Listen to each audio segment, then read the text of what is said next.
disse sobre elas. Primeiro, aquilo que o dinheiro consegue nos proporcionar. Lembrem-se que no primeiro casal eles queriam atingir a liberdade financeira, ou seja, se aposentar mais cedo. Então, para eles se aposentarem mais cedo, precisaram de acumular uma quantidade de dinheiro e eles decidiram fazer um pouquinho mais de sacrifícios para atingir a tal da liberdade financeira em que não precisavam de trabalhar. Então, o que eles depois dizem, no final, quando atingiram, é que o dinheiro lhes permite qualidade de vida e tempo, que é realmente algo que ninguém tem e que para eles era muito importante estar com os filhos. Então, uma das coisas que o dinheiro consegue ou proporciona através da liberdade financeira é uma qualidade de vida, de liberdade. Depois, pagar as dívidas. Quando uma pessoa faz dívidas, como eu fiz, como muitas pessoas fazem, parece que os erros do passado se perpetuam. O que é que isto quer dizer? Eu tomei uma decisão errada, eu fiz um financiamento, eu fiz um endividamento, às vezes não é um, às vezes são 10. Ok, eu fiz errado no passado, seja porque na altura eu não sabia, seja porque naquele momento eu estava passando um momento delicado. Só que como as dívidas começam a acumular juros, parece que para o resto da vida a gente está pagando uma pena de um erro que fez no passado.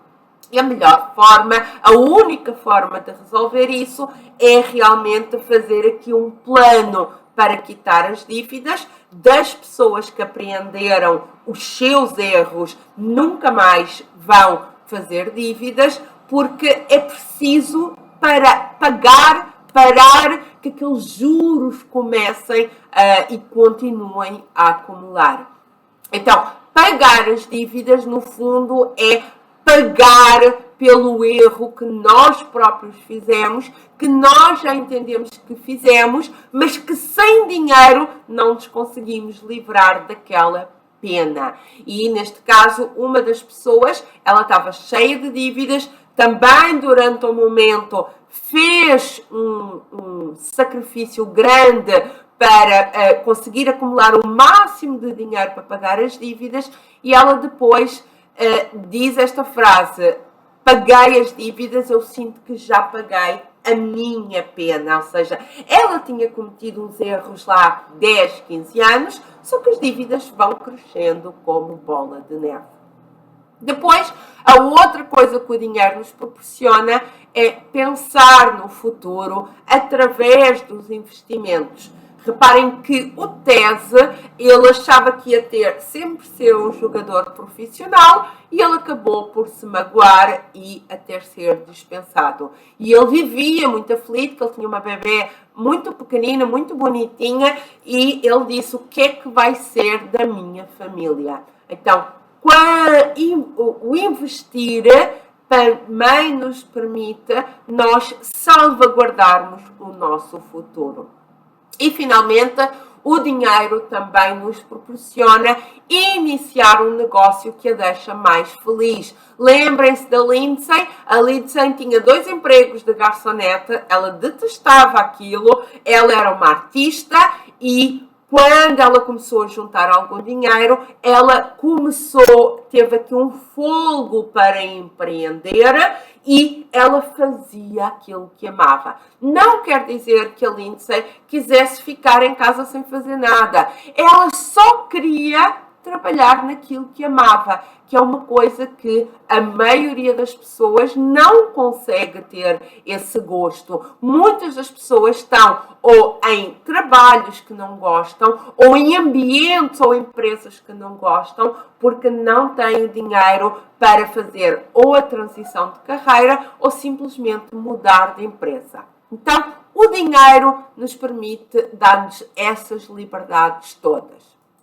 Por outro lado, o que é que a falta de dinheiro traz-nos de impacto, pois quando não temos dinheiro, impacta em todas as áreas. Na primeira situação, nós vimos que era aquele casal que queria atingir a liberdade financeira, que a mulher, que era uma empresária de sucesso, trabalhava muito, colocava muito dinheiro em casa, mas ela não via os filhos crescer.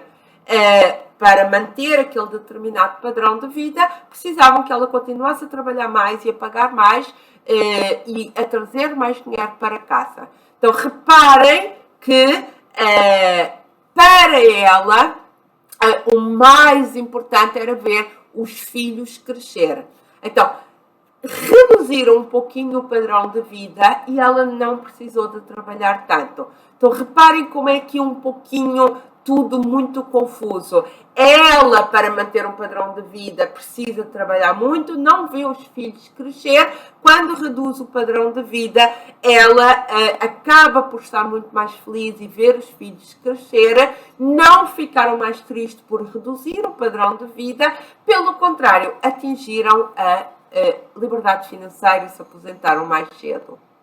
Bom, o outro impacto da falta de dinheiro era daquele atleta que morria de medo de perder emprego e não conseguir sustentar a família. E acabou por ele perder o emprego durante umas temporadas, porque ele quebrou o pé, começou a jogar mal. Então, uma pessoa que vive de medo disso, a falta de dinheiro faz com que a gente tenha medo. Depois, a outra mulher que na situação dela, deste documentário, era uma mulher cheia de dívidas, ela morria de medo que o carro quebrasse, morria de vergonha das dívidas, o marido fazia um monte de hora extra, isso naturalmente que traz alguns impactos familiares, mais cansaço, mais briga, menos tempo com as crianças. Então reparem como a falta de dinheiro, na sequência, acaba por trazer vários impactos psicológicos e também familiares nas pessoas. E, finalmente, a última moça que precisava mesmo de uma ajuda em termos de terapia, mas não tinha dinheiro para o plano de saúde, apesar de ter 2 trabalhos e de viver de salário em salário, ela não gostava dos salários, sentia-se mal, isso afetava-lhe psicologicamente e ela não conseguia ter o plano de saúde para ter a tal ajuda. Então reparem como as coisas entram aqui numa bola de neve, com uma falta de dinheiro, depois acaba por entrar aqui numa bola de neve. Bom, não tem receita de bolo, esta era a outra conclusão que eu queria que vocês entendessem.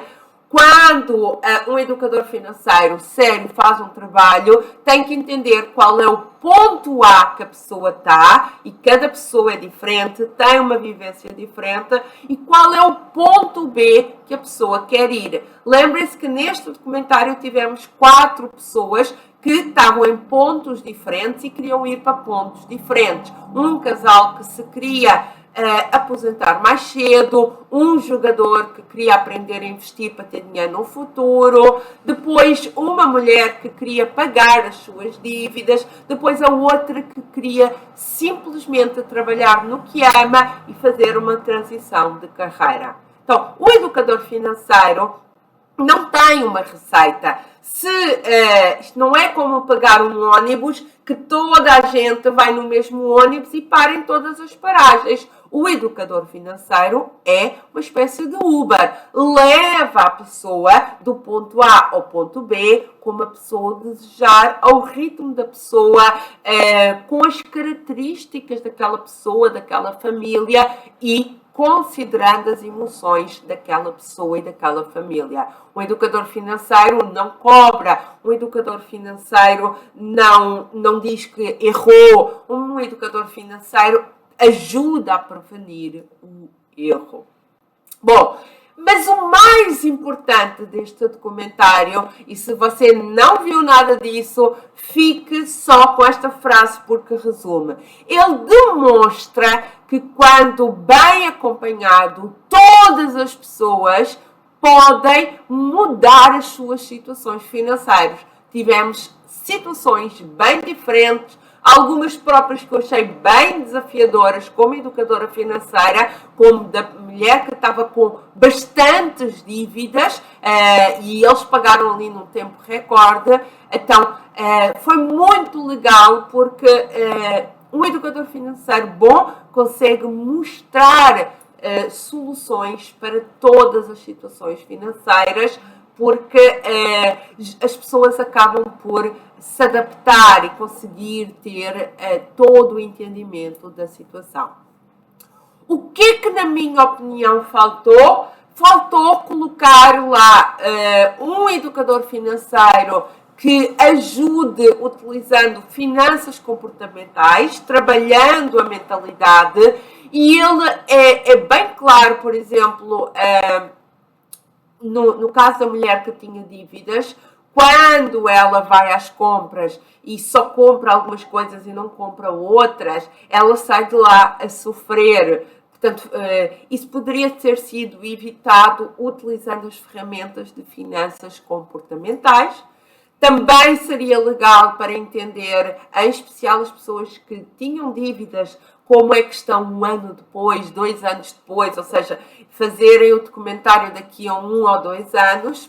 Então, achei que eu gostaria de ter visto, porque é a ferramenta que eu utilizo nas minhas mentorias, nas minhas análises financeiras, é finanças comportamentais. Nós não podemos negligenciar, nós não podemos ignorar que nós somos seres humanos e que os seres humanos têm emoções. Então, vir com uma receitinha, vir só com os truques, negligenciando as emoções daquela pessoa, normalmente não funciona. E a outra coisa que eu gostaria de ter visto e que falhou, na minha opinião, aqui no documentário, era ensinar a investir como uma ferramenta para fazer o planejamento financeiro. Eles só falaram de investimentos no caso do jogador, que era a pessoa que sobrava dinheiro porque tinha um bom salário. Só que investir não é só para quem sobra dinheiro. Investir é uma ferramenta que ajuda as pessoas, inclusive, a gastar menos, a ter as finanças controladas. Eu vou deixar em um vídeo em baixo exatamente onde eu te demonstro como é que isso acontece. Bom, espero que tenha gostado desta análise. Eu gostei muito deste documentário. Sugiro que veja aí em família. Deixa aí depois nos comentários se você gostou do documentário e nos vemos no próximo vídeo. Tchau, tchau!